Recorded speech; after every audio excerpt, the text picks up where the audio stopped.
Hello and welcome to the Beer Pad. I am Raymond. And I'm As pissed. he is a pissed off Marcus Beer, which is often the most entertaining version of Marcus Beer. Oh, my gander hasn't been up this high in a very long time, not without the aid of artificial stimulants. Uh-oh. What are you on today? I'm on fizzy water and with a splash of Fresca. Uh-huh. Fresca is a fine, underrated soda. It is, and it's the only way I can get any sort of grapefruit in my life. Yeah. It's grapefruit flavor, and I dilute it to the nth degree. Because if you have the cancer like what I has, and you have the medication like what I has, you're not allowed to have grapefruit. I have not had a fucking grapefruit Ah, since early August 2021.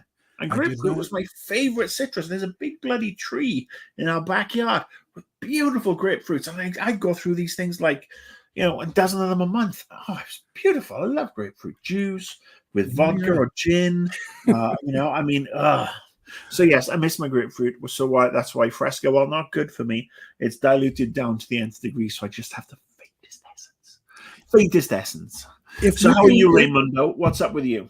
on the grapefruit front, if you can find it, Zevia actually makes a stevia version that's grapefruit flavored, but it's like the hardest flavor to find. I absolutely love it, but Okay, I'm gonna have to put that on the list. yeah, highly Grapefruit recommend. taste hunt will continue.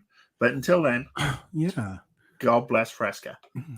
I am dealing with the remnants of the storm that is hitting you. So it's been rainy here all week, although it's not hitting Nevada like it is Southern California, where people are paddling in the streets of Ventura. Apparently, Oh How yeah, are, it's been bad. We've had like 10 inches in the last 3 days. that's what she said. No. Yes, exactly. Boom, boom. And much like Nevada, California, especially Southern California, not really built to deal with rain. The Yeah. roads are not built for it. The drivers are certainly not built for it. Oh So yeah. thankfully, most of them have been staying in. But yeah, unfortunately, we've had a couple of people lose their lives during this flash Yeah. floods and various other things that have happened. It has been very heavy. But I got to say, as somebody who grew up in a country where heavy rain was on the menu almost every day, I found it oddly soothing. I've slept so well at night when it's been pouring down. Tomorrow it ends and then starts up again on Saturday. Oh, So yeah, honestly, my garden loves it. My trees love it. Um, I love it because it saves me on my water bill, so I don't have to water said gardens. And it washes the crap out because the air is not exactly the best quality yeah. most of the year. So yeah, it's and who says climate change is a myth, eh? So yeah, I'm digging it. We're on our last night of rain until Saturday. So yeah, I hope you're okay because I know literally somebody spills a beer in Las Vegas and the strip gets flooded. I am far enough away from the strip that I'm safe from all that, but it's still like you mentioned the drivers, they are not prepared to deal in the rain. And when I learned how to drive, I was doing dumb shit in the snow. So like I've done my 360s driving in the snow and learned not to drive that way. You can't take Fast and the Furious out the boy, can you? I was driving to a girl's house. Okay. It seemed worth it at the time. Like I gotta get there. But more importantly, will it rain on Taylor Swift on Sunday? That's what the world wants to know. Except me, because I don't give two flying fucks about the Super Bowl. I am more interested with Liverpool's home game against Burnley, and I hope we win to Yeah. keep that 2-point lead over your boys who have a game in hand Yes. after our somewhat disastrous self-inflicted loss on Sunday. That But was an odd one. we just didn't turn up. We had a bad game, but it's one of those things. Yeah. We've peaked. We've had some peaks, and we've had some games where we shouldn't have won, and we have. But then you compare that with what we did to Chelsea the game before, and if you'd have given me 3 points from those two games, I'd have been happy with that. 4 points would have been better, but yeah, Arsenal made their own luck. They played did. better than us. I literally cannot argue with it. And then yesterday, Phil Foden ran his little man chav kind of booties off the Jamie Tart of real life. So yes. Anyway, we're not going to talk about football though today, are we? We're not No, we have a pro ball or soccer. yeah, we have a special two-part video game discussion today. Marcus, why don't you tease the second half of this conversation? We're on a very special episode of Blossom. Yes. Whoa. Blossom learns all about layoffs in the video game industry, why they happen, who they happen to, who causes them, and what the shit we can do about it. Yes. And if you can just run rough numbers of how many layoffs we're talking about in the last, because this is a massive problem that some people may not be informed about. Yeah, in the last 14 months, we've lost 15,000 jobs. Jesus. And it seems like that's just that's the reported numbers. We don't know a lot of the numbers in a lot of overseas studios. We know, for example, in the last week, we have seen probably just over 215 jobs go in the last week alone. And it's becoming, it's not becoming, it is a major issue. And it's something that the only leadership anywhere who's come out and talked about this is actually the Nintendo leadership, which has been an absolute wonderful thing to listen to. So we'll talk about that in the second half of the show, because this is a new and improved beer pad. I mean, we're still going to do stuff from time to time, but we're going to talk about cool shit that interests us and not necessarily a listicle. So Ray, what about the first half of the show? What are we going to talk about there? The first part is going to be talking about a question that pops up several times every year, whether you're reading old video game magazines or websites like IGN or GameSpot. This always comes up. Are video games art? And my quick answer to that is video games can be art, but they are not always. They can be shot. Yeah, what would you give as your quick answer? So bizarrely enough, I actually did an episode of Annoyed Gamer about this just over a decade ago. That's how ahead of the curve I was. Look,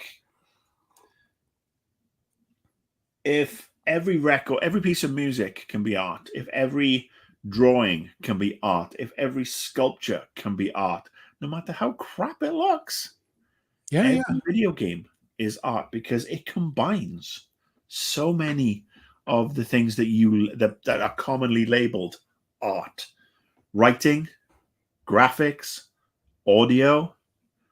I mean, those three things alone. And then you talk about gameplay and what that, is that an art form in itself? And I would say yes, it is. So I'm going to say that's a big fat fucking yes from me. Yeah. Now let's take a step back. And how do you define art personally? This is a different answer for everyone, of course. And there's no right or wrong answer. Well, it's just as well, because I'm going to give the right answer. Art to me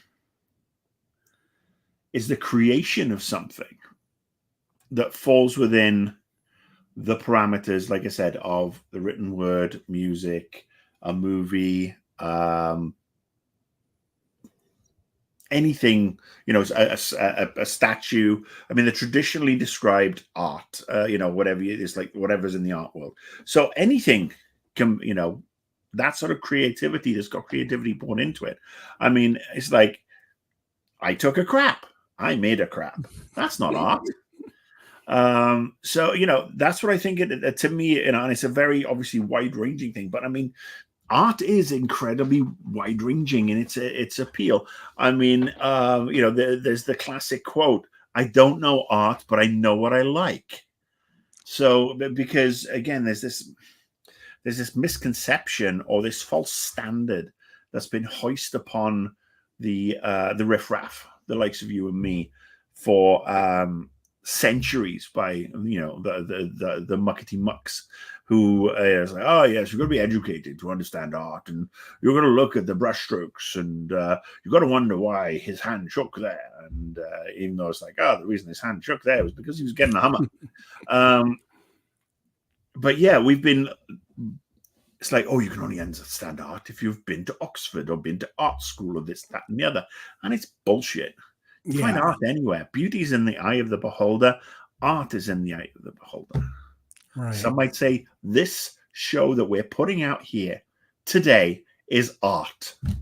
They'd be fucking lying, but it's nice of them to think so. Yeah, I have a pretty broad, some might say vague definition of art. To me, it's art is a work, and it can be a song or a movie, and yes, a game that provokes or evokes emotion.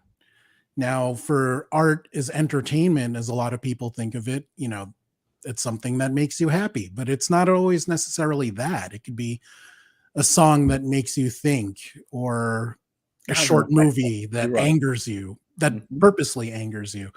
So it's a creation that provokes emotion, and video games can absolutely do that. Now, if we think about video games that we consider art, the first thing that pops to mind is Eco from Team Eco, who is a Sony studio. And it was a simple game where you're a guy dragging around a girl, and solving puzzles and trying to survive. There's no language because they speak in these weird symbols that you can't really understand, but you can feel the emotions they're trying to convey.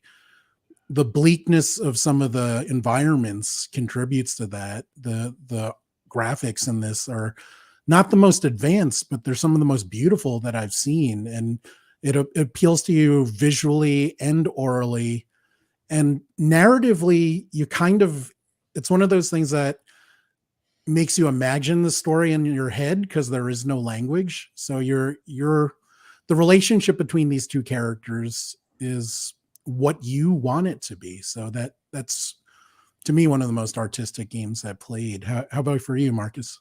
Well, I throw out the classic PS3 game Journey, Mm, because to me that's a game yeah. where, again, no speech, beautiful to look at, haunting music, haunting graphics. And it does, you try and figure out, what's going on. And it's a very, it's a beautiful game aesthetically with excellent gameplay. Yeah. It's simple, but it's challenging. And it just does, yeah, it ticks all the boxes. I mean, that's the first one that comes to mind, because I think that's the first one I actually talked about when I did that show about over a decade ago, which was when this game was released. But yeah, I mean, Fallout New Vegas, that's art to me, because graphically gorgeous for the time, especially if you're playing on PC. But the story and the intertwining webs and strands and character development, that makes it art to me. That is something that, evokes such a feeling from me of, this is the sort of game I want to play. I want to be a part of. This is the sort of game I want to see a sequel to or a remaster, because they create a world, and this is Obsidian, who, have made the best Fallout game, period, in my opinion. But yeah, they make me ache to be to be a part of that world. I mean, not in reality, because obviously I'd last about 30 seconds. But to see more of that world, to see bigger. I mean, I want to go beyond New Vegas. I want to go into California. I want to go into, Utah. I want to see more of it through Obsidian's eyes. That's So the I think first time I've ever heard someone saying they want to go to Utah. only in a game. Okay. Only in a game. Yeah, sorry. I have been to Salt Lake City on a layover for about 2 hours. Yeah. Didn't actually leave. Just sat in the hotel. In the airport, and it looked very flat. But the staff were wonderful. The locals who were working at the airport, wonderful people. It's a weird place. I do not recommend it. If anyone's watching and is mildly interested in going to Salt Lake City, skip it. Skip it. It's like, I don't know. It's like, do I want to go to the Dakotas? I'm like, there's more than one. Same thing. Don't care. I love that you mentioned Journey. I'm a big fan of that game company, from Flow, Flower, Journey, of course, Sky. All wonderful games that are really original and unique. Now, in the intro, you mentioned Heavy Rain, which is not only a thing that's happening to us right now, but is also a video game. You've mentioned in a few of our episodes that you are not a fan of Quantic Dream's style of play, but some people consider those games art and as a different way to tell a story. Why do you not like those games, or do you see those games as art even? Look, I can see why people say they are art, because again, they are on the whole QuickTime movies with cutscenes with a lot of QuickTime. And I may be doing them a disservice, but I've just played so many of Quantic Dream's titles. I really don't like what they do. I think it's shallow. I think the artistic elements would be a story. The art elements would be the graphics, Right. but as an all-encompassing piece of art in the game space, I think it falls down, and this is my problem with every Quantic Dream game, in that they fall down on gameplay. Their That's fair. gameplay is not, it doesn't draw me in. And I had the same problem with BioShock Infinite, where I feel like everything is behind glass. I'm not a part of that world. My character's not a part of that world. You counter that with Fallout New Vegas, or you counter that with Journey. You feel a part of it. It may be only on a monitor or a TV screen that's like 48 inches or 50 inches, whatever. But you still feel sucked into it. I mean, most recently, Spider-Man 2, you feel sucked into that world. You've got this window of the world, but everything's not partitioned off behind thick perspex. And that's what I feel is the problem with Quantic Dream's output. So yeah, that's why I don't consider their titles to be true games as art, because they fail on the biggest criteria, which is gameplay. Totally understand. I am a fan of Quantic Dream, but it definitely doesn't feel like I'm playing a video game in the traditional sense. It kind of feels more like I'm playing a movie, or I'm playing a TV series, which is not an experience that everyone will enjoy, of course, because it is QuickTime event heavy. Yeah, As you I mentioned. actually had more fun playing Night Trap than anything by Quantic Dream. Well, you always loved Dana Plato, or is that her name? A legend. I mean, what you talking about, Marcus? Such a tragic. I mean, that show's got such a great show, but I mean, so many tragedies behind it. So yes, Night Trap. Obviously, I take the piss. Night Trap's an awful game. Sega CD, but yeah, I mean, but that is what Quantic Dreams churns out time and time again. And I'm sure that obviously, I'm insignificant enough that the head of Quantic Dreams, David, yes, whatever his name is, couldn't give two shits. But I'm sure the investigations into his inappropriate behavior, allegedly inappropriate behavior, is enough to hopefully make sure that people don't start, publishers don't put out his crap. I know he's got a Star Wars game coming, but I find it really, really abhorrent that a company run by an accused with a lot of evidence, apparently abuser, gets to make these games and gets pride of place at big reveals and stuff like that. But that's, like I said, that's a discussion for another day. Right. And to be clear, this wasn't, and to be clear to you and to everyone watching, that wasn't a criticism of Marcus. I was just trying to understand his view on Quantic Dreams games, and I understand it better. Yeah. So that is good. I think the games are shit because the gameplay is shit. I mean, I'm sorry, the gameplay is intrinsically shit. It's like when I get more gameplay out of the Steve Jackson Choose Your Own Adventure books, like The Warlock of Firetop Mountain and Starship Traveler, than I do with a Quantic Dreams game. and the money they spaff on these games, God knows who's investing in them. That to me, you know what? It could be art because it does evoke anger. There I you see go. they get another fucking game deal in their release, and I get angry. Now, of course, not every video game is art, just like how not every TV show or movie is art. Sometimes it's just dumb, stupid fun, which is not meant to It's dumb, be. stupid fun art. I mean, we Yes, could go down the fucking rabbit hole here. I mean, we could actually, again, it's all about, like you said, evoking emotions. Like I said, it's in the eye of the beholder.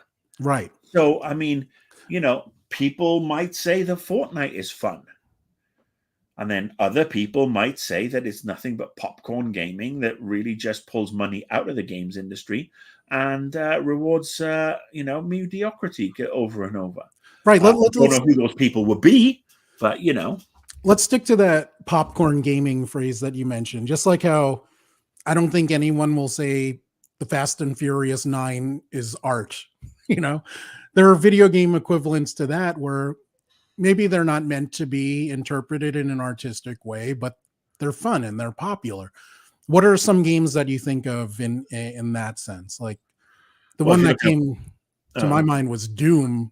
I mean, that's just fun blowing zombies up. And, it's not, I don't think it was meant to evoke emotion. I just enjoyed it. but I mean, you get an emotion out of it. Yeah, I mean, if you get a jump scare in Doom, you're scared. That's an emotion. You beat, a bunch of fucking demons.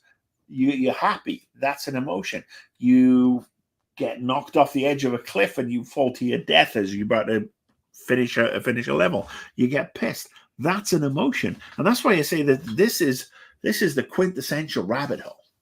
Right. In that it could be open to so much interpretation.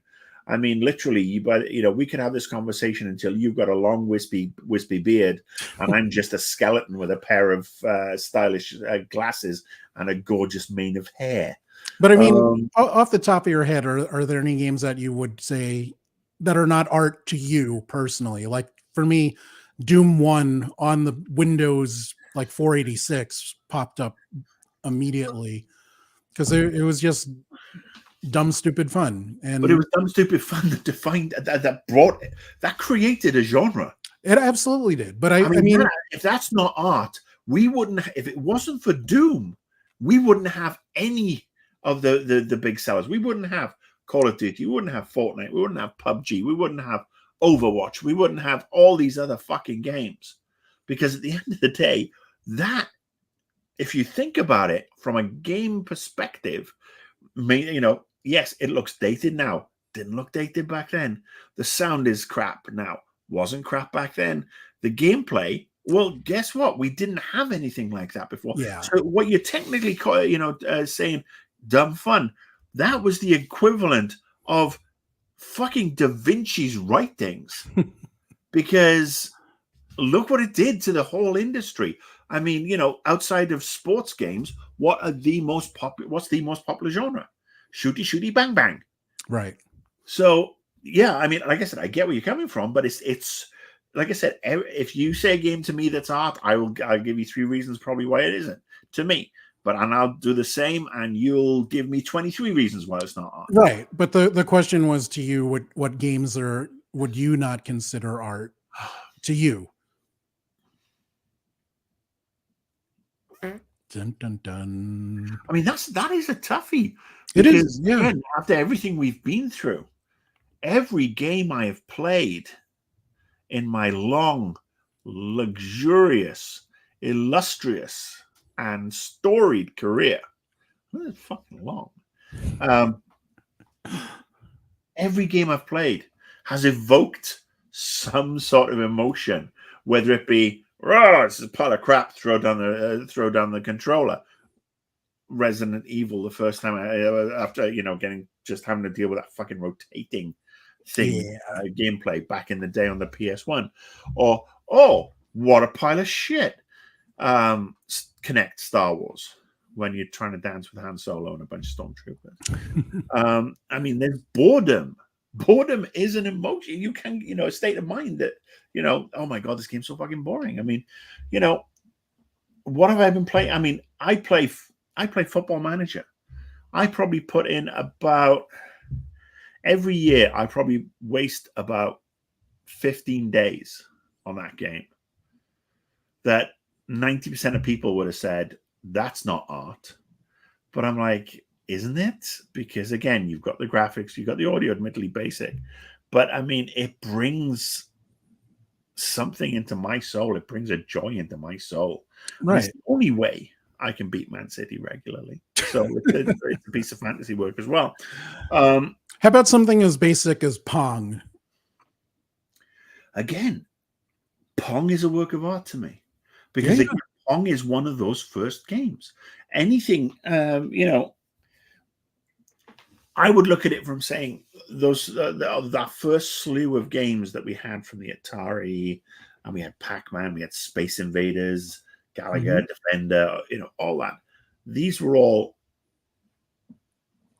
pieces of art to me because they were the first of their kind. I mean, it was the start of the frontier was opened, and since then we've had games that have knocked them off, copied them.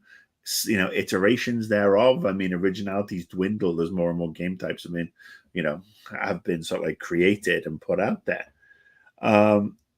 So yeah, I would totally say that Pong with 2 paddles and a pixel is art because it was the start of something amazing. Yeah, and it's like the first Model T. The first car to come off an assembly line. 15-mile-an-hour speed limit. Uncomfortable. No power steering. A horn that was literally a big like clown. Right, but this is a great example of how art is different things to different people because you appreciate the foundational aspects of some cars or games, and that has an artistic value to you. So to some people it might not. But yeah, I'm not saying anybody's wrong. Right. But I'm just saying, except Carlos. I don't even know what he said. No, I don't even. He is wrong. That's right. So let's put a bow on this half of the conversation. I'd love to hear your interpretations of video games as art, games that you think are art, games that you think are not. Did we decide? Did we come to an accord? Because I would say that all video games. No, because I don't think this is something you can have a consensus on, because art is very subjective. But it's an interesting conversation to have, and I don't know. There is still, and it changes as a younger generation grows up with games, but there are still some people that believe that video games are not art. But that's more of a generational thing than anything else, I believe. But yeah, we already have some great comments in. We'll get to them at the end of the show. So thank you. Special shout out to John Kiefer, our dear friend and mentor. It is wonderful to see you virtually. Hope you are well. I've been meaning to call you. Now let us move on to part 2. Marcus will take the lead here, talking about layoffs in video games in the last year. Yeah.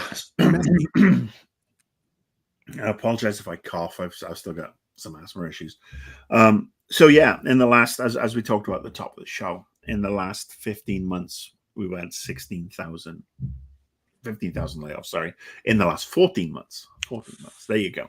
9,000 last year. 6,000 in the first 6 weeks of this year.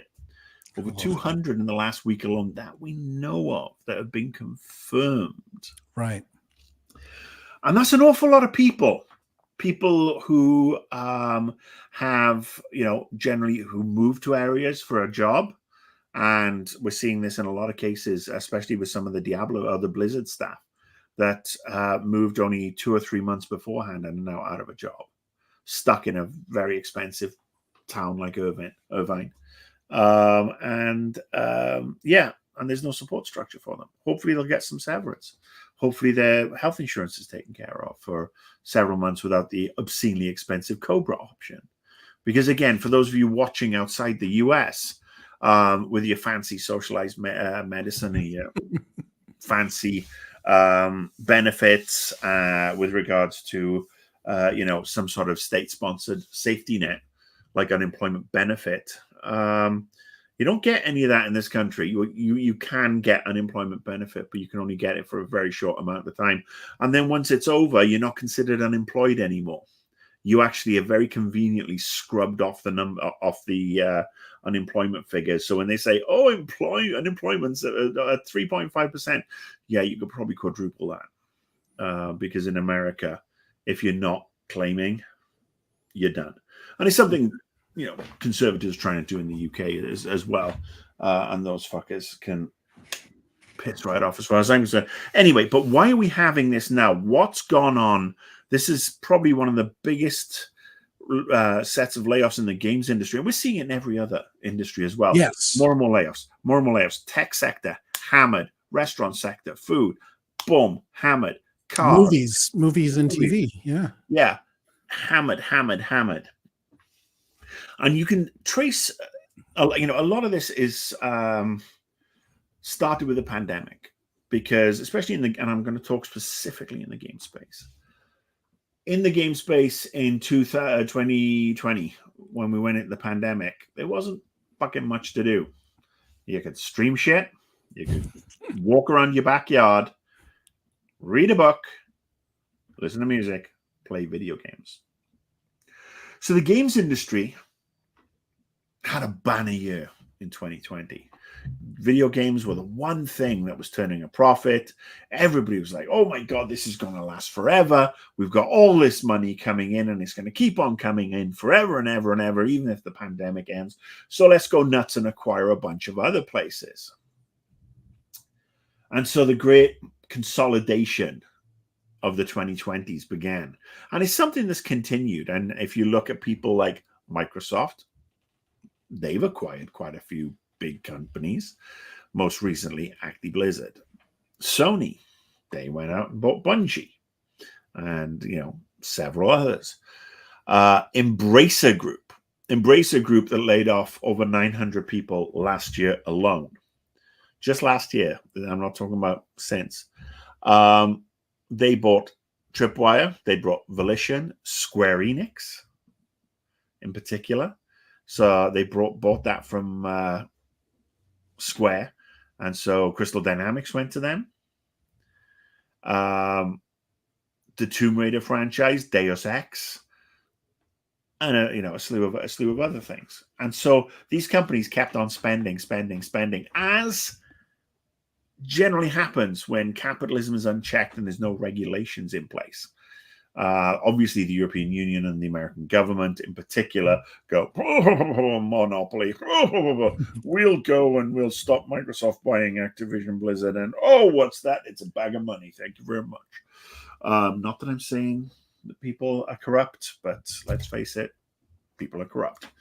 But you see all these companies combining. And when they combine, there's replication of duties. So if you have got 15 companies, do you need 15 PR people? Do you need 15 sets of QA?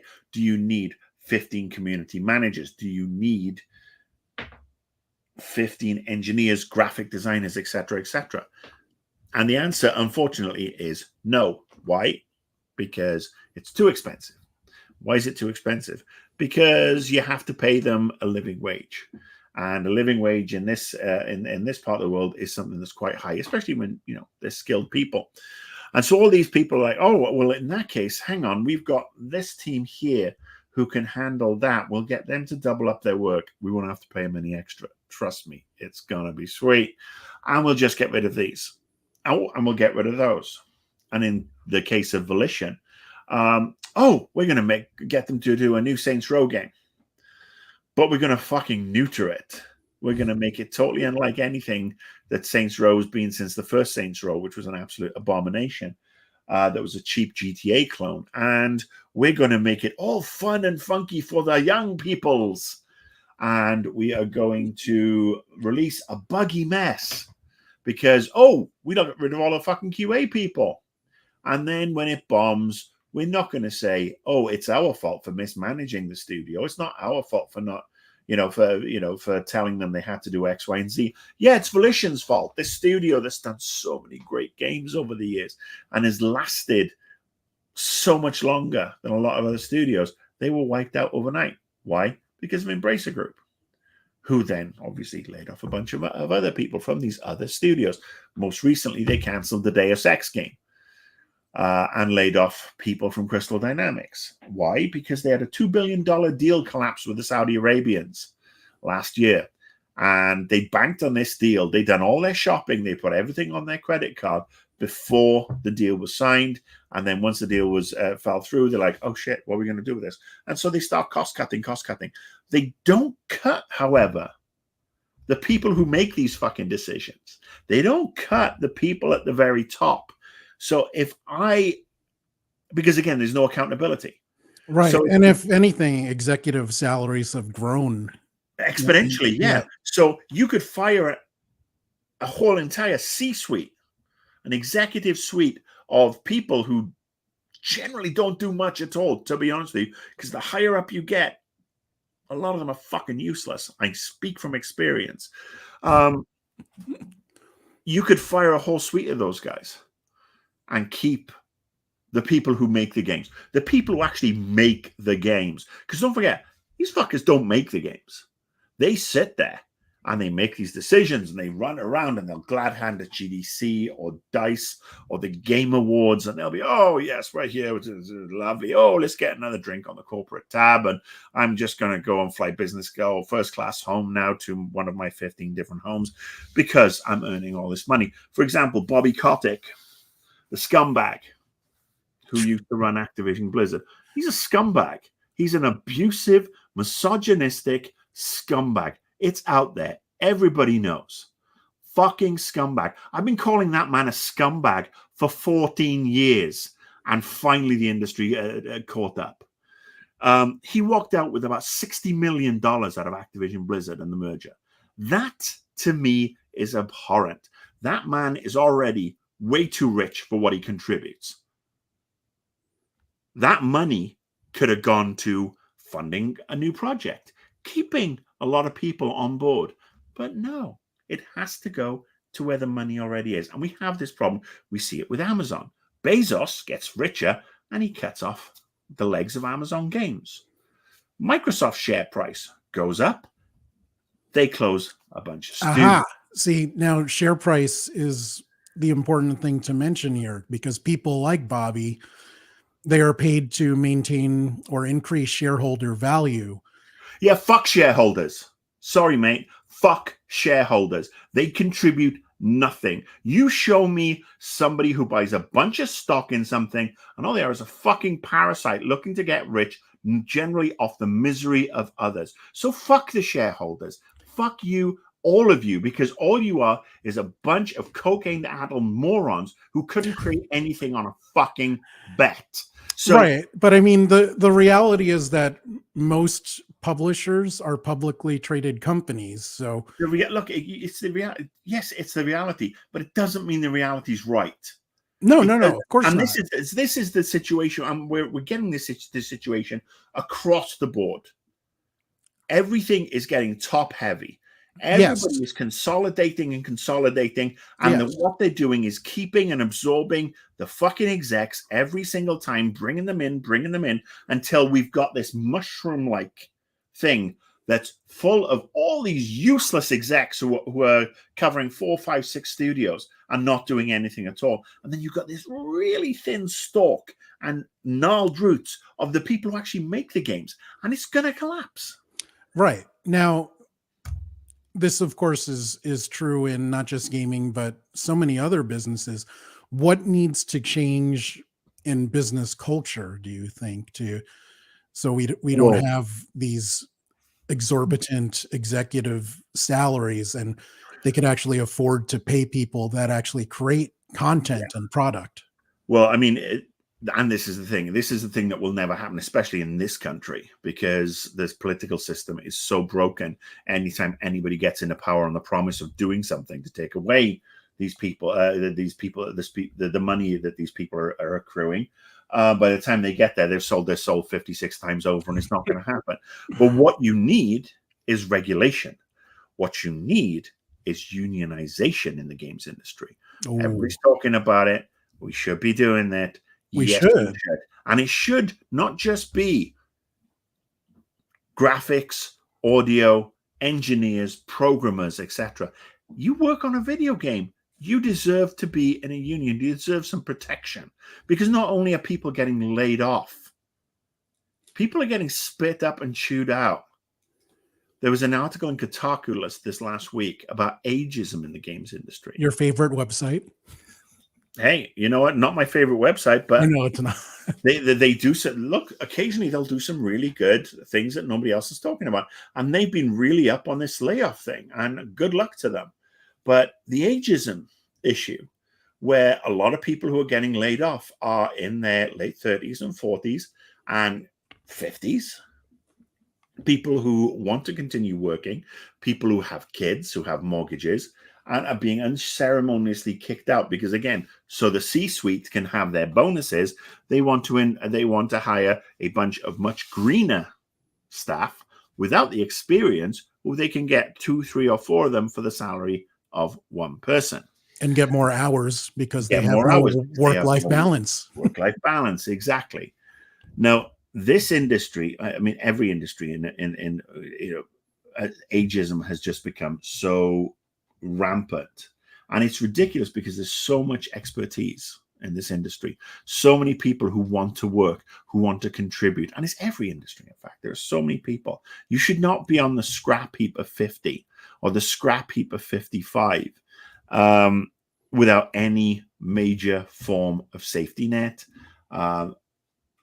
This is, again, one of the issues that, oh, my unemployment ran out. I've got no money. I've drained my savings. What am I going to do? I'm going to commit suicide. Because literally, I think, that's probably that's what a lot of people No, think. it gets bleak for a lot of people, for sure. And Yeah. especially because there seems like there's no answer. Yeah. And now so for this to happen, there needs to be regulation. There needs to be unionization. The government first needs to step in. And not just this government, every government, the European Union, they need to step in and say, we are limiting executive bonuses, executive pay, and we are going to really come after you. In that if you violate this shit and your perks and everything else, I'm going to tax the shit out of you.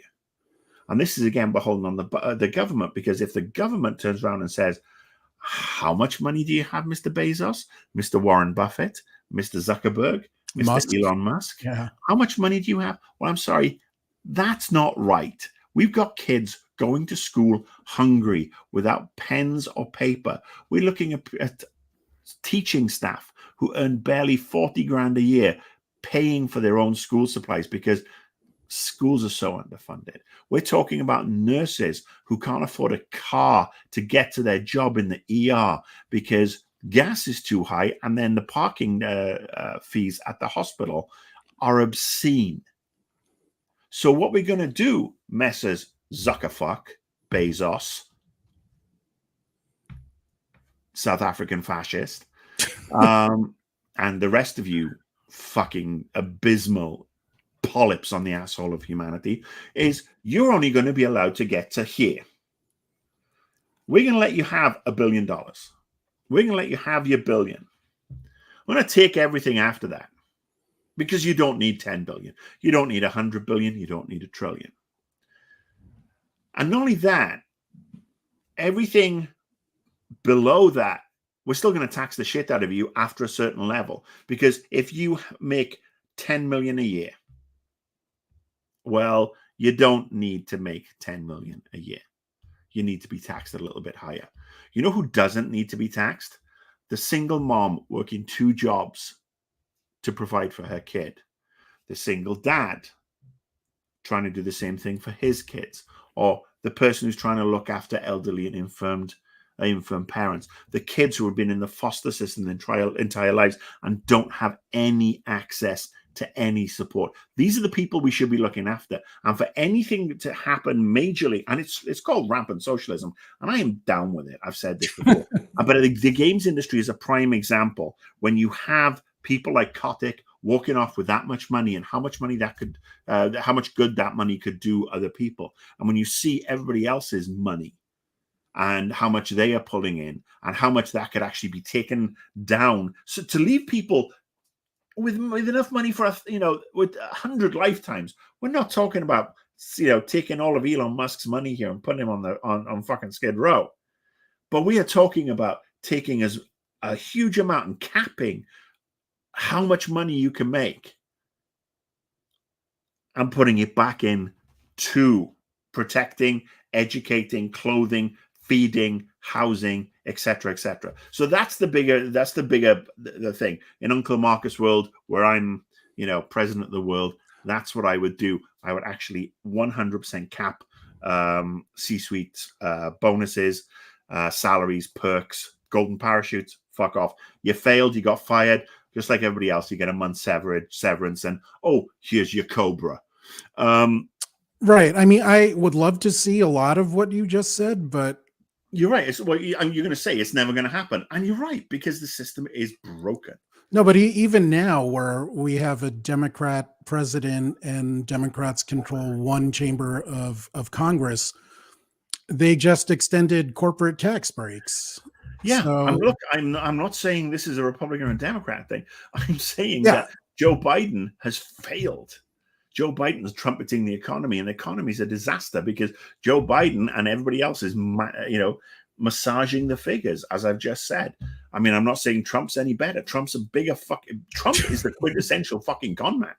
If you look at Trump, he is the reason we need regulations because of the money he's stolen off of people over, throughout the years, people who've done stuff for him, and he stiffs them on the check. So all that stuff. But the thing we can do without waiting for the government to, reboot everything, and let's face it, Biden could have come in day one with both houses and gone to work with an absolute chainsaw and really done some good, but he didn't. And that just says it all. Well, no. I disagree that. I mean, he has special interests. Pretty much everyone in Congress and Senate has their own special interests. So they're all answering to someone with money for the most part. I mean, I'm sure there's one or two. Yeah, and it's indefensible. It's indefensible because, again, the various laws with regards to dirty money or dark money have been slowly eroded away so that it's literally, somebody made the joke, I think it was Chris Rock, that politicians should wear suits with the badges of like all the companies, all the companies that sponsor them, who've bought them, so that we can see, who's taking the money. I mean, like I said, what we can do. This is why unionization is key. A lot of people will go, "Oh, unionization, that's communism." That is. No, ask your parents, ask your grandparents about unionization. Ask those who worked in mines and steel plants about unionization. Auto workers to get a fair deal. Yeah, unions are not perfect because, again, like anything, they can be abused. But unionization of the games industry gives people more power. And you have subsets of said union that cover the different branches of the games industry. And that is the first step to really sign people up. And so that you have things like a company that I'm not going to name right now, but furloughed a bunch of people yesterday. And by furloughing them, basically told them, you got no job here, but we're not paying you severance. This is the same company that not 18 months ago took $25 million in VC funding. This is the same company that has, along with 3 other companies, was created over the last 2.5 years by the same married couple. And it's taken a lot of VC funding for absolutely zero end product so far. And yesterday, people got fired and were told, no severance for you. Right. And that's what the games industry, and that's what a union will help, because a union can come in and a union can bring legal, lawyers to bear. No, they would provide protection. Yes. And that's what we need. Right. But the thing we can do. It is Right now, no. Forming a union is not And easy, and I'm not would talking about when I say right now is that people can start. right, and even And I know they're then, talking about it. So yes, there is, and that's where you partner with another union, whether it's be the Teamsters or whoever. And I say right, the Teamsters because they're the ones who have they have the brand cachet, if you will. sure, but So forming a union is difficult under the best circumstances. Getting everyone to agree. I mean, this is a global industry, so getting people to agree on different standards would be extremely well, no, difficult. you'd have to take it country by country. Each country would have to try and do it, do its own thing. Right, but I You think know, you're underselling how difficult forming a union is. Oh, It's trust me, if you went to the Teamsters and said, "All right, we want to form an aspect of the Teamsters that's covering the games industry," and the Teamsters go, "How much money does the games industry make?" And we'll say this, this, and this, and they'll say, "Okay, we're in." And then no, you bring. I do not Trust agree me, with you. It is not going to be. It would not be I'm that not saying easy. it's a walk in the park. Nothing is, Ray, but to poo poo it like I'm you not do it poo-pooing it is at all. No, disingenuous, no, my no, friend. no, no. It can Don't. be You're done. not listening. Not overnight, but it can be done. All right, I'm shutting up. Your turn, sir. It is not that easy. Getting people to agree on interests is difficult, even if they're all aligned, which they won't be. So there are examples of this in other businesses where I know it's not something you like, but if you look at the world of pro wrestling, the wrestlers are independent contractors. They've been trying to unionize for at least 30 years. So they have health benefits, they have retirement benefits, but they keep getting shot down by the higher corporate powers. So they've wanted to unionize. They've made literally millions of dollars for Turner, for WWE, for now TKO Holdings. But getting all of them on the same page and coming to an agreement with an employer is it's It's not. tough. It's not easy, but it is possible. Yes, it's Honestly, possible, but I and don't this think it is. this is the other thing is that if you want to form a union and you have people who are like holding out, and I'm guessing it's perhaps those who are the bigger money earners don't want to rock the boat.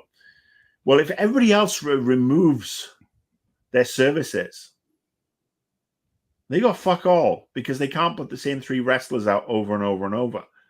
So again, the games industry, that's why you're looking at one overarching union with different sections to cater to different parts of the industry. Right, And but even then, you've just made it more complex with that setup. So, it's not hugely complex because every oh, every video game company has the same core components across the board. yeah, I I think did. I mean, Ray, I've worked in more video game companies than you have, my friend, and I, I can tell I you that every single games company has the same fucking components. okay, and I've You've got studied labor programming, law more graphics, than you have. So audio. let's not get into comparing Well, no, experiences. I I'm mean, I'm telling you, just saying, it's I not have worked in enough that I've seen that every single company has the same systems in place and the same people working the same gigs okay. because Then all these I will people. disagree. It is not as just start today and Well, you it's a can't. sure All right, thing. you can you can start, as in you can start the movement. You can start. Sure. It's not going to be overnight. It may take a year. It may take 10 years. It may whatever, but it can happen. And I It, know people have been talking about it. And to, sure, but it's not a guarantee either. it's not a guarantee. But if you don't try, you're guaranteed to fail 100% of the time. Okay, nobody's arguing that, but I'm just I'm saying, just and saying, nothing is guaranteed. But if you put, there are people who are fired up who want to do this, and they're the people we should be throwing our weight behind and encouraging. And those are the people who can help protect so many people moving forward because this is only going to happen again and again and again. okay. I mean, I Um, agree. I don't disagree, but I just think you're underestimating the complexity of starting a union, dealing well, with this is why I'm labor saying laws in 50 states. Um, this is why I'm saying you look at yes, there are different. I mean, this is the thing. Nothing is controlled at a federal level, which to me is absolutely bonkers. Which it may be that the U.S. isn't the first place that unionizes. Maybe other countries, or maybe the European Union is the first one to introduce a video game union, or the UK, or whatever. Be somewhere where it's like, oh, you've got one foot in this state, you cannot do X, Y, and Z. In this state, that same shit will get you arrested. That is bizarre to a foreigner like me, but I know it's the situation. But the other thing I will say, the hope that springs from this is all these talented people. These people hopefully will get the wherewithal, the funding to go off and create their own studios and create their own games. And what we will see is less of, say, the Assassin's Creeds and Far Cry's of this world, the less of the Fortnite loot boxes, or the FIFA loot boxes, or Madden, etc., the stuff that's churned out year in, year out. And we will start to see even more great indie stuff, because indie games have just gone from strength to strength over the last decade. They really have. I mean, you see more of that stuff than ever before, and that's what gives you hope, because you hope that it's going to be a bunch of people coming together in a garage or virtually, because they're all working remotely, which is obviously very commonplace nowadays, and their creativity gets its head. And that is the silver lining for me, the potential silver lining that I would love to see. Well, there are companies like Annapurna Games that only work with small independent developers, and I think the stuff they've put out has been wonderful. It's a fantastic studio. Absolutely. Little biased. Nathan Gary has been excellent to me, and he helped found that studio. But things like Hohokum, they bring attention to these small games. Oh, that's a Zach Wood game.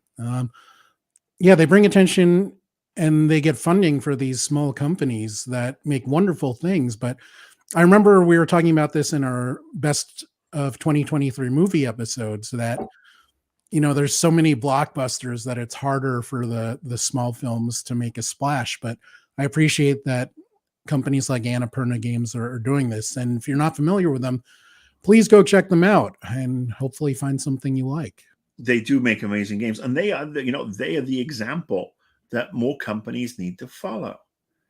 They are not, yes, everybody gets into it for the money, because everybody wants to have, everybody needs money, unfortunately. But the idea is that if companies like Annapurna can set the bar, and their stuff has been consistently excellent. Yeah, for sure. So yeah, I think what they're doing is great, and the way they do it is great, and we need more like that. And I'm sure there are more.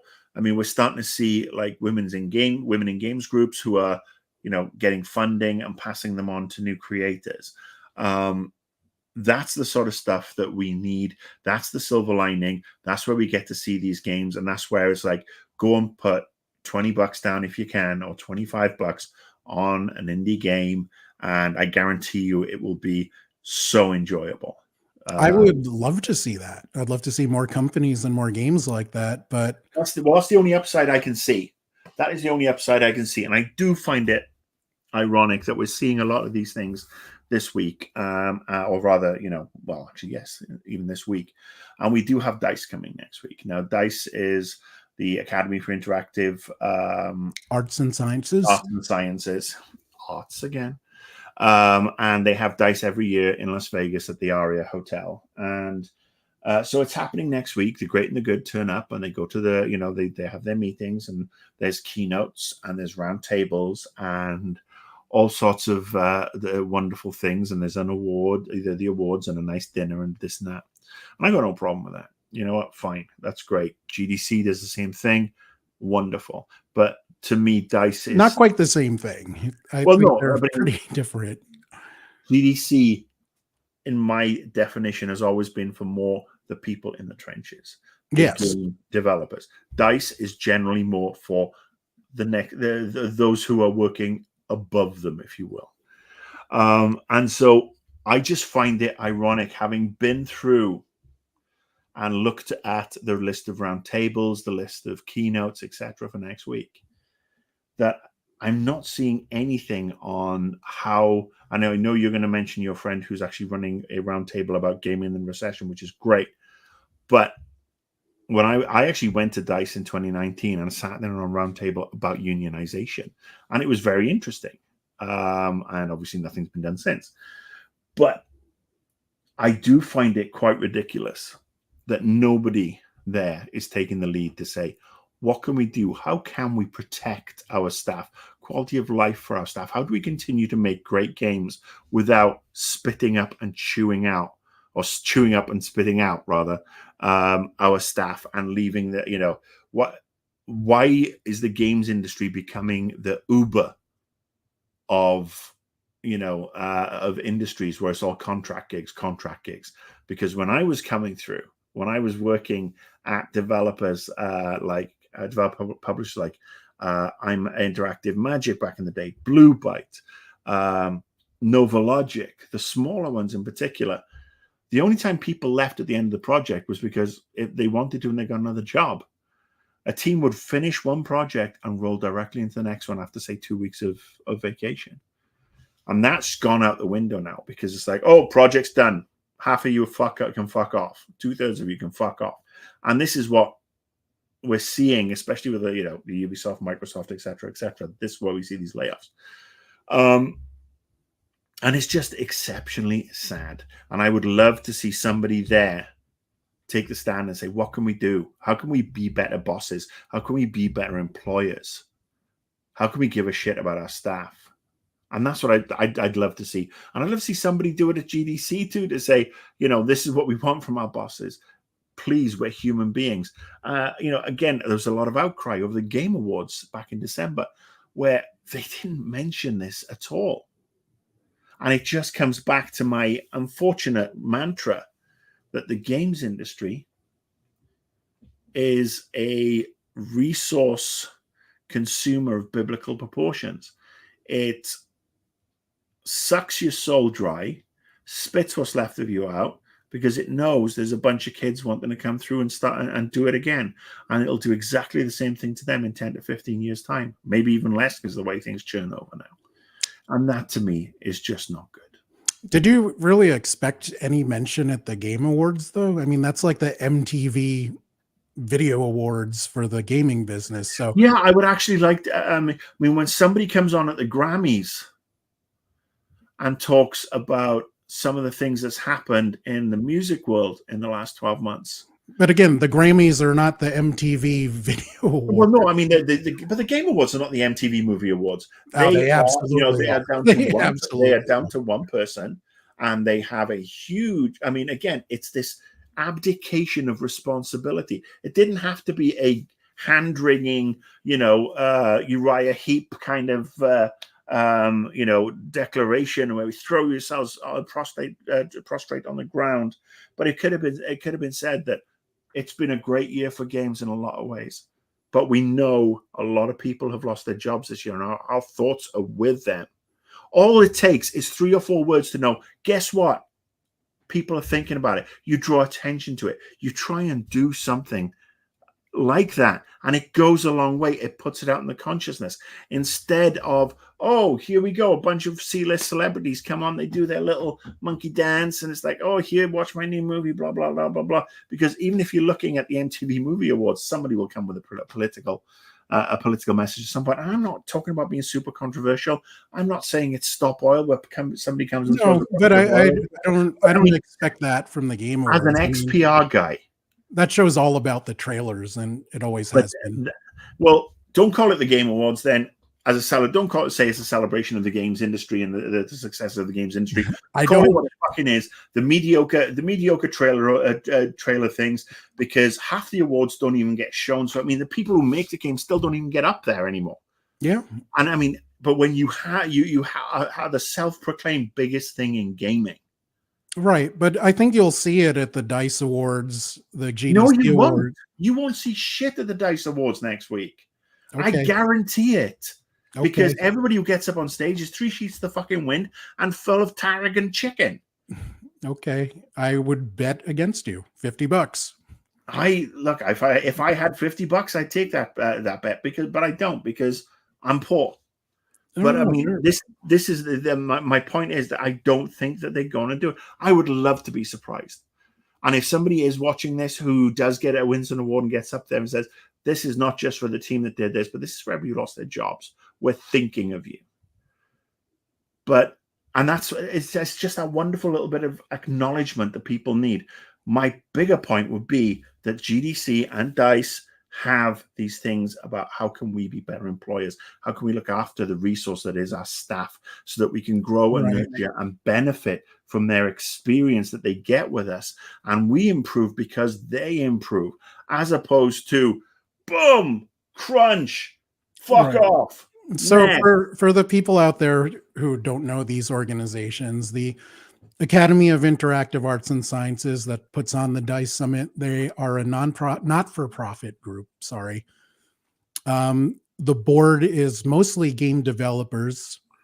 There are some other people on there more on the business side of things, but it's largely an event for people that are director level and higher on the creative side and the business side. So I don't know that someplace, because the board decides the programming, and if they, I mean, you I can guess actually submit. You can submit to be considered. And just, like I said, I'm not criticizing the academy, and I'm not criticizing the people who are on GDC. What I'm saying is, I would love for them to do something like this. It's not a fucking criticism that they're having the awards and they're doing this, that, and the other.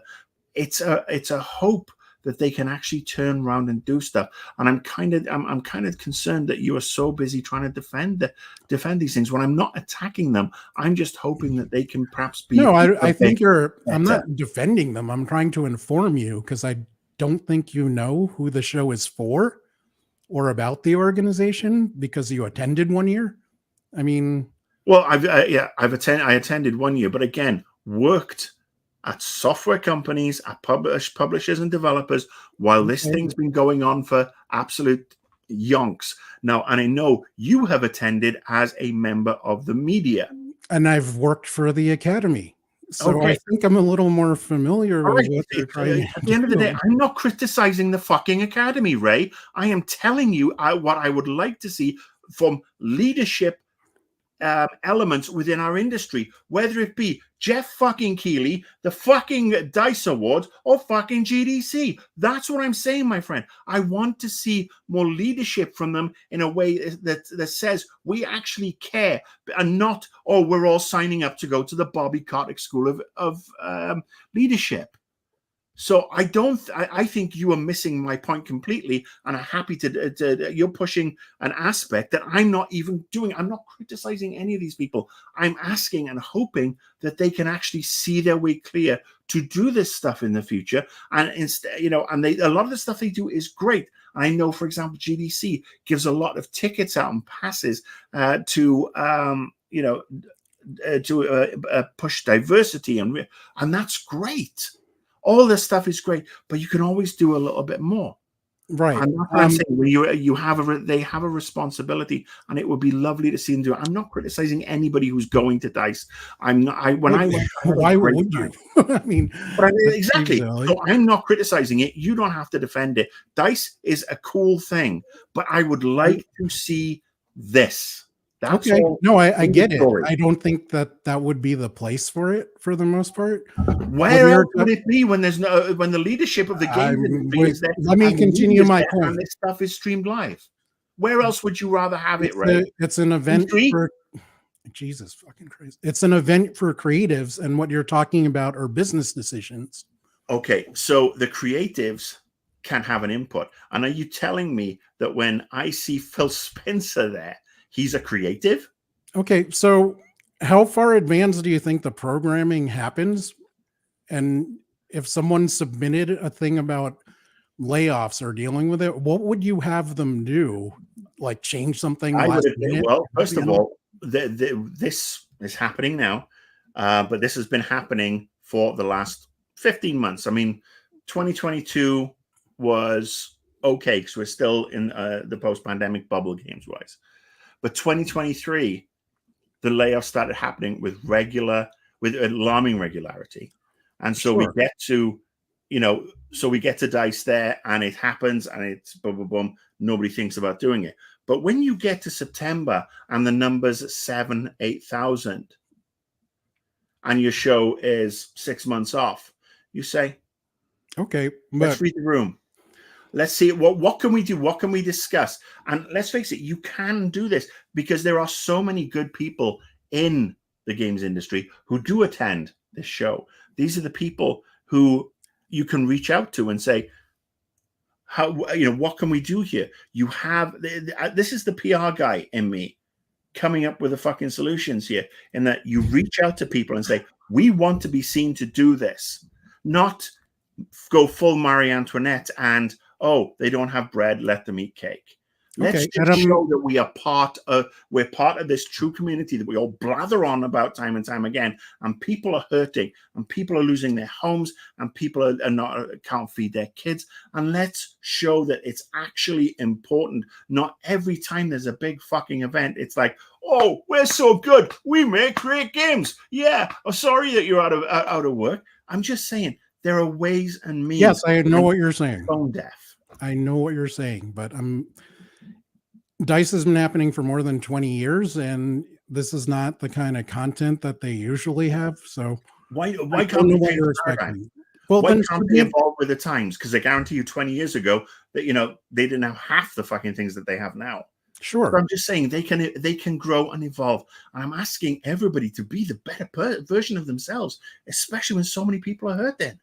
So find someone you know that's a director or above and have them submit a panel and write it for them. I mean, if that's how strongly you feel about it.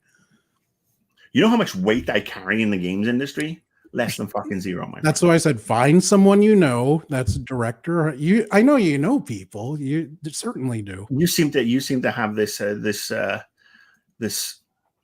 thought of me, which is a wonderful thing that I know all these people. But if I knew all these people, I wouldn't be totally unemployable in the games industry. But yes, I'm going to see and have a chat with a couple of people and see what can be done. There's no point talking to Jeff Keighley about it because he wouldn't do anything like, no, he wouldn't. I don't know anybody at GDC, but I'll put a thing out there. I'll put a thing out there asking. I'll put it out on LinkedIn, and I guarantee you what I'll get is fucking crickets. Much like when I shared the ageism thing, because at the end of the day, people are so terrified of losing their jobs. And they're just grasping on at anything. And they won't kick anything up to the leadership people. And the leadership people, most of the time, it's a blind leading the blind because they don't give a shit about the little person. And that's the truth. No, I think you certainly can find someone that you know and has that kind of power and put something together. I think that would be great. I would totally support your. Feel free to throw me some suggestions because you are way more connected because you've worked for DICE. And I'm still unemployable. How you like that? There's a reason we're unemployable is because we have mouths and we say what's on our minds because we are old men. Yeah, and sometimes we have poor judgment on when not to speak. So. I don't know what you're talking about, right? Well, I will speak for myself and say there were definitely times where I should not have said what I thought. Now, let us quickly go through. There's been lots of great comments here. Carlos is pissed off at Marcus Beer, the same as don't trust anyone, Stone Cold Steve Austin. No. He is more menacing. And my understanding is Mr. Steve Austin is a rank Republican, so he can go fuck himself. He is from Texas. So David says, thanks for the stream, guys. Thank you, David. Carlos says, my definition is like Raymond, but a creation that not only sparks emotion, but also creates conversation, debate, or inspires someone else to create something from it. Yes, that goes into the foundational aspect of art that Marcus was high on. Kiefer says, yes, video games can be art. Ooh. The legend that is John Kiefer, by the way. John Kiefer, this is a man who ran GameSpy back in the day. My old boss. Premier video game websites back in the day. Amazing journalism. And this is just an example of how the industry choose people up and spits them out.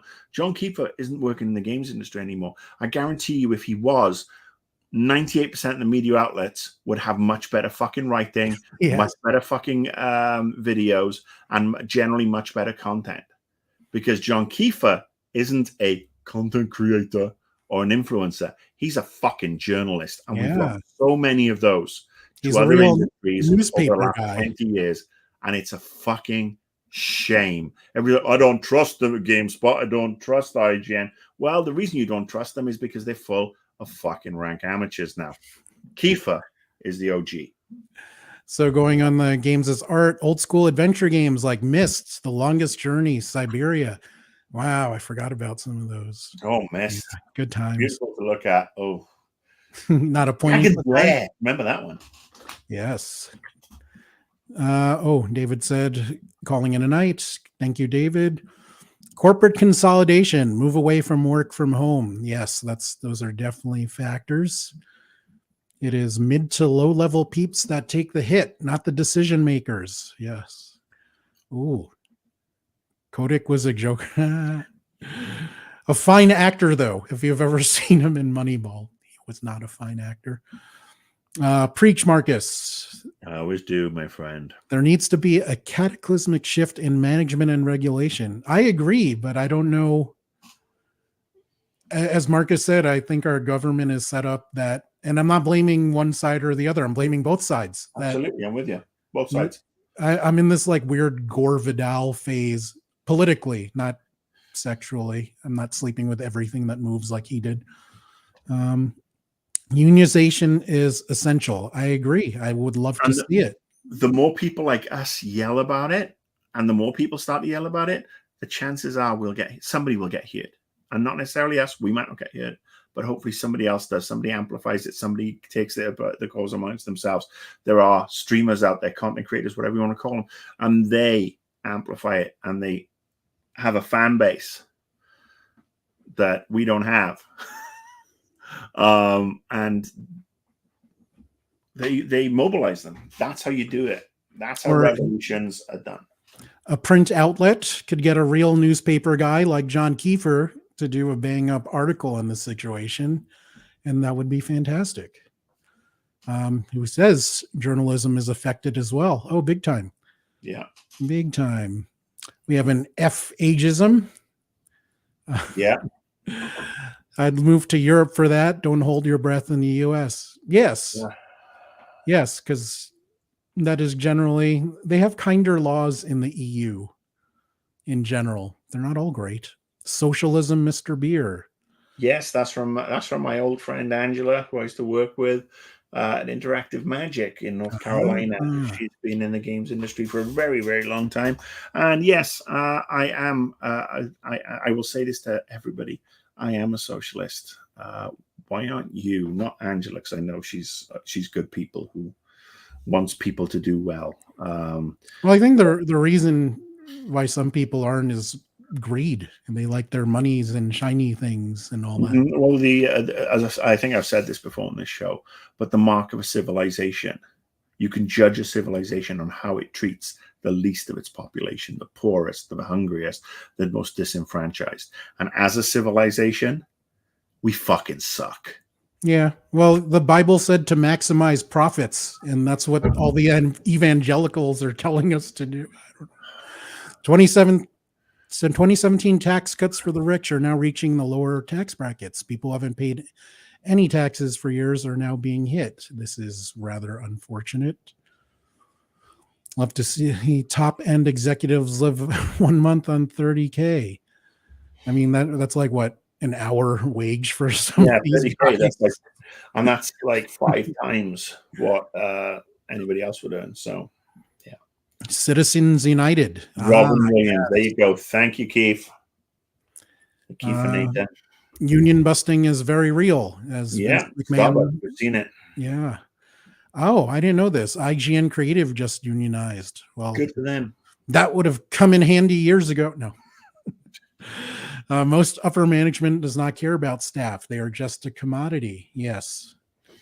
And the entitlement sucks. And Uh, hate the Game Awards.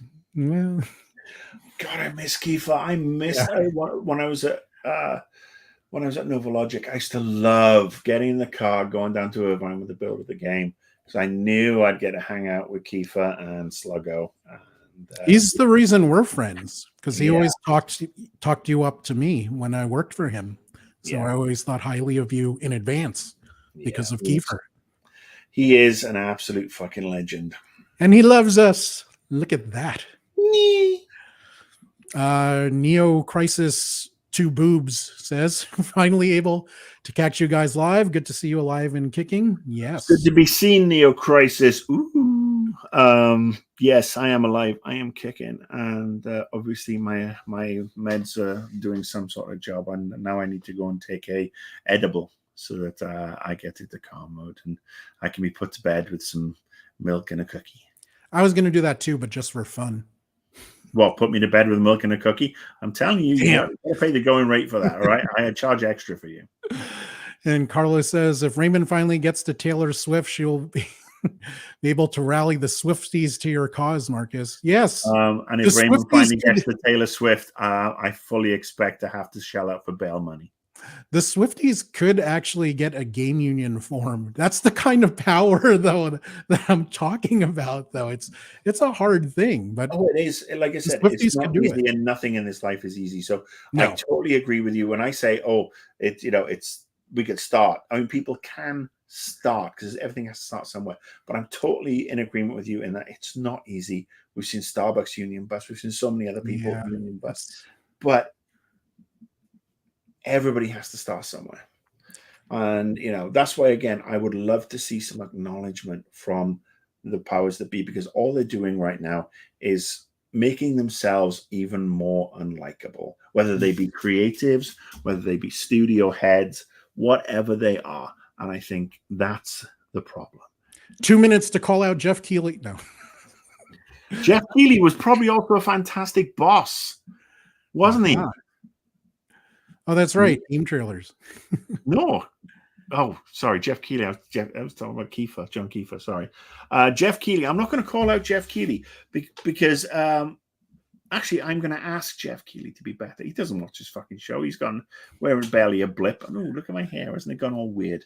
I'll send him the clip. But Jeff has a big fucking ear. He has everybody's ear. He can talk to people. And if the president of Nintendo can come out and say that these things are abhorrent, why can't anybody else? And I fucking hate Nintendo. He does. I love Nintendo right now. But I think you're referring to the quote from Mr. Iwata that has been going around lately. Yeah. Well, he is no longer with us, unfortunately. But I mean, still, when the Wii U tanked, Nintendo execs took pay cuts so nobody lost their job. Right. But and that is fucking amazing. Japan's a very different culture, though. In some ways better, some ways worse. I mean, sleeping under your desk is a normal thing over there. Well, is this still, though? I think they've started to get a little bit better with the work-life balance, yeah? Better for there, but still compared to here, you look at Crunch, mate. Yeah. How many people sleep under I mean, I saw it in Directive Magic. I saw it at Novologic. Crunch on Black Hawk Down was brutal. And the last couple of days before Gold Master, people would sleep in their offices or underneath their beds. And I mean, again, that is just fucking horrible. And that is something that should be outlawed. I agree. I think the crunch model, which has basically been accepted for the last 30, 40 years, it's got to stop. It's got to stop. It's better time management. I mean, everybody starts off do. We've got 2 years to do this, and the next thing you know, shit, we're due for Gold Master in 2 days. We're fucked. And Kiefer says nobody wants to make waves. Yeah, it's a scary thing to make change, and you have to be brave. You have to not be afraid of failing, and that's the hardest thing. That's my biggest challenge with anything, really, is that the best results I've gotten in life is when I wasn't afraid to fail. And as soon as fear crept up, that's when I started to fail in life. So, well, I think the less one has, the less one has to lose. And once we Right. start having houses and toys and games rooms and this, that, and the other, Right. and the urge to rock the boat does recede. Yeah, I agree. And with that, I mean, I really do hope. I mean, we got heated at times, but I'm very much with you, Marcus. Oh, I I know would you are. love. And look, we have this banter back and forth. I mean, at the end of the day, we will still cuddle at I the end love this after the man, show. I so mean, he knows I it. love Yeah, you. So, I yeah. mean, I get wound up about stuff. You are more the voice of reason on a lot of things.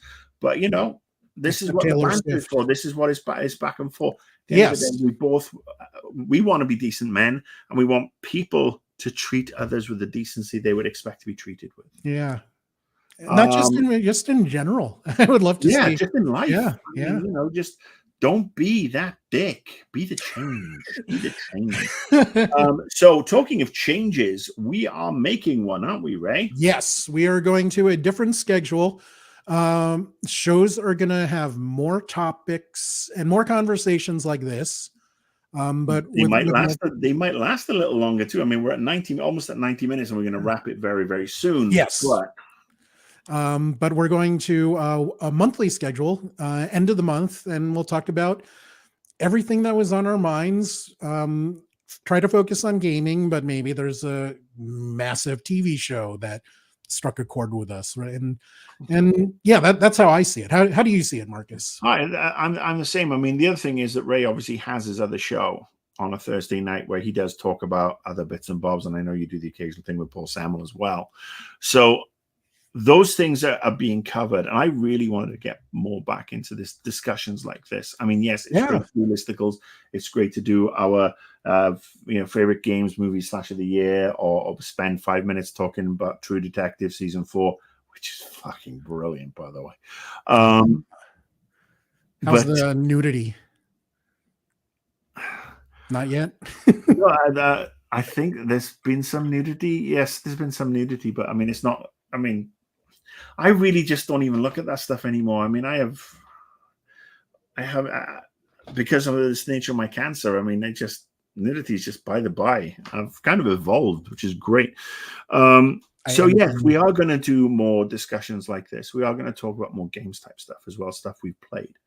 And I think it's just that we may do an occasional pop-on episode if something major happens. Yes. In the games industry, and you may also see the occasional annoyed gamer pop up on this particular network from time to time, so that poor Ray doesn't have to listen to my diatribes. And we can actually talk about more fun stuff. So yeah, I think it's a better change for us. I think it gives us more focus.